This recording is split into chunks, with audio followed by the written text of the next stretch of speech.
One of Canva's superpowers is the ability to create teams and collaborate easily on designs with others.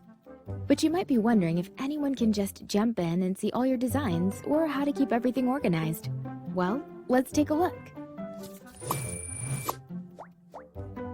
By default, all Canva designs are completely private. Only you can see your design until you invite someone or share a link to it.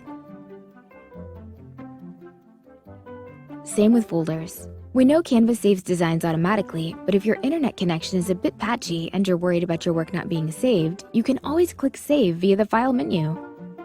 Better still, save it to a folder like this. Choose an existing folder or create a new one. You can also see any folders that have been shared with you here.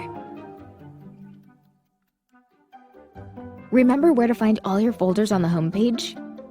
Here you can organize and sort your projects, find things you've liked, purchased, and uploaded to your Canva account. We can easily sort, create the view style, or even create folders within folders. Quickly upload or share the folder with someone in your team here too. When you share a folder with someone, you can determine what permissions they need to have, restricting what others can access and do with your folders. You can also star folders, adding them to your sidebar for quick access. The team page is where you can access anything related to your company or brand. The Designs tab is like an inbox of all the designs that have been created and shared with members of your team. Folders is another way to access folders that have been shared with the team. Team templates are a Canva Pro only feature, allowing you to keep designing quickly and on brand.